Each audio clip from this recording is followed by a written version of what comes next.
Bonjour à tous. Bonjour à tous. Alors on sait que la commune, elle est attachée au grand festival, mais qu'en est-il des animations locales? Mais je trouve que c'est toujours un petit peu dommage d'opposer les uns aux autres.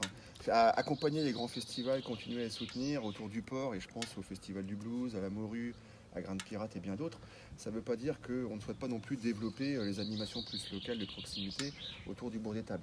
Je pense par exemple au Foltablé. Alors bien évidemment, ça mérite d'être développé, d'être accompagné.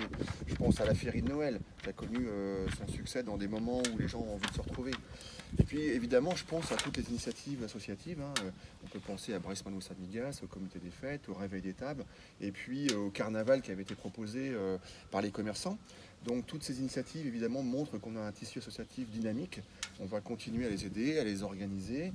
Et puis on a mis en place un service de communication et association qui maintenant propose une réponse plus immédiate et plus professionnelle. Donc tout ça réuni fait que bien évidemment, je pense qu'on a tous les moyens pour mener des bonnes animations sur le bourg d'Étable. Oui, d'autant plus on s'est engagé dans un vrai programme culturel autour du bourg d'Étable à travers la galerie qui a attiré quand même de 10 000 visiteurs en 2019. On a aussi le cinéma. Tout le monde pensait que c'était un projet totalement utopique et puis finalement, aujourd'hui, tout le monde s'accorde pour dire que c'est un vrai succès. On a pensé aussi à continuer dans cette démarche-là, développer un marché bio du vendredi soir. Qu'on espère qu'il va s'installer.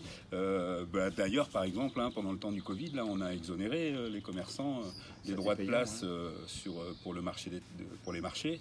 Pourquoi pas prolonger cette action-là sur le marché d'État? Parce que développer un bourg, c'est quelque chose de longue haleine et ça permettrait peut-être de faciliter l'arrivée de nouveaux commerçants et donc du coup de faire qu'une clientèle plus importante se déplacerait le dimanche matin et du coup on partirait dans un cercle vertueux qui permettrait au bourg de se développer davantage. Donc je crois que c'est tout ça, c'est cette synergie-là qui va nous permettre d'avancer.